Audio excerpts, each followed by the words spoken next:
Read to me, Oliver. Hey guys, it's Oliver, and today I'm going to be reading Gingerbread Baby by Jan Brett. You ready? Let's get started. Gingerbread Baby by Jan Brett. It was cold outside. It was warm inside. A fine day for gingerbread, Maddie thought. Maddie's mother put the big blue bowl on the table and lit the stove. Matt took down a worn-looking cookbook with old-fashioned writing on the cover. He opened it up to the page that said Gingerbread Boy. They measured and mixed. Maddie rolled the dough into the shape of the gingerbread boy, then popped him in the oven. Bake a full 8 minutes, no more, no less. Do not peek, the recipe read. Maddie listened to the clock. Tick, tock, tick. 1 minute, 2 minutes, 3, 4, 5. Maddie couldn't wait any longer. He opened the oven door to take a peek. Instead of a gingerbread boy, out jumped a gingerbread baby. He pranced around the big blue bowl. I am the gingerbread baby, fresh from the pan. If you want me, catch me if you can. Maddie's mother reached for Gingerbread Baby to put him back in the oven, but he ran all around the kitchen. The door opened and in came Maddie's father. What's that delicious smell? He asked as the gingerbread baby tumbled through his legs and outside into the yard. He ran by the tabby cat. She twitched her tail and sprang at him. They rumbled and tumbled, but Gingerbread Baby came out on top. He ran toward the garden wall. The dog caught a whiff of the tasty ginger and sniffed along behind him, but the gingerbread baby was halfway up when the dog caught him. He barked and barked as Gingerbread Baby climbed over the wall. Maddie was still inside. He heard his mother and father yelling. He heard a cat meowing and a dog barking. He heard the Gingerbread Baby shouting, "Catch me if you can!" Maddie opened the worn-looking cookbook for the second time. Meanwhile, Gingerbread Baby wheeled down the path and into the barn. The goats looked up as he somersaulted across their backs. The last one tried to catch him, but the Gingerbread Baby was too fast. Martha and Madeline were standing by the well when the Gingerbread Baby stopped to take a drink. They looked at each other and winked. Martha started to talk to him, while Madeline tiptoed up behind her with the bucket. But they couldn't fool that Gingerbread Baby.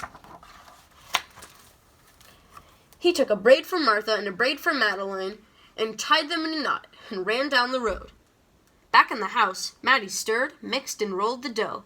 He shaped it, put it in a pan, and into the oven. Tick, tock, tick. 8 long minutes. This time he didn't peek. I will catch him if I can, he said to himself. As he was bouncing along, the Gingerbread Baby saw a farm wagon just ahead. He jumped in and settled down for the ride next to a mama pig. The smell of gingerbread was too much for her. She tossed him high in the air, closed her eyes, and opened her mouth. But the Gingerbread Baby twisted in the air and came hard down on her porky snout. I am the Gingerbread Baby, too quick for the mother and the father, too fast for the cat, the dogs, and the goats, too clever for Martha and Madeline, too smart for the mama pig. Who's left? Catch me if you can. Feeling smug, the Gingerbread Baby strolled along by himself until he came to a bridge that crossed over the village. Just as he got to the middle, he heard running of feet behind him and saw a crowd of villagers ahead of him. The Gingerbread Baby was trapped. He jumped onto the railing, backflipped through the air, and landed on a chunk of ice floating down the river. The ice bobbed along with Gingerbread Baby, dancing on top and singing in a loud voice. Look at me, and what do you see? The best gingerbread baby ever! Until his feet got cold and he jumped ashore.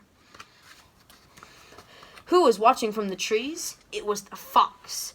He crept up behind the gingerbread baby, ready to eat him, but the fox couldn't help himself, and he licked his chops. Smack, smack, the gingerbread heard him and ran as fast as he could.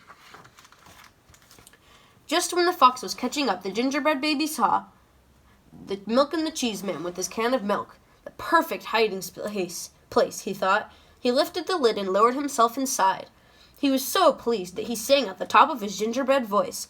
Ha ha, hee hee, you'll never find me. I'm the Gingerbread Baby. Catch me if you can. The Milk and Cheese Man heard the Gingerbread Baby's voice. Who is meddling with my milk? He shouted and lifted the lid. But the gingerbread baby was ready. He jumped up and tweaked the milkman's nose. Now the milk and cheese man, the fox, the villagers, the mama pig, Martha and Madeline, the bleating goats, the barking dog, the meowing cat, the father and the mother were all after the gingerbread baby and getting closer, and he knew it. The brash baby was not as peppy and proud as he had been. He sniffed a familiar smell and followed his nose into the woods. He couldn't believe what he saw. There, in the middle of a clearing, was the gingerbread house, frosted with sugar, covered with candy, with peppermint and doors with peppermint handles wide open. The gingerbread baby clapped his hands with glee and ran inside. And a tick-tock-tick, everyone arrived at the clearing, but all they found were bits of frosting, peppermint candy, and some crumbs.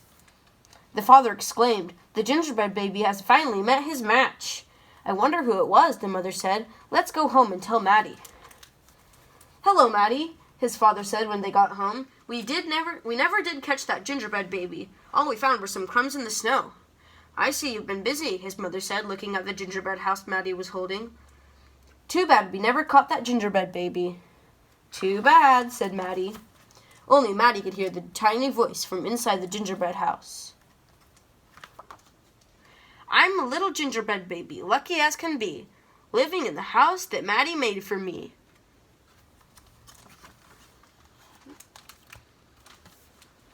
All right.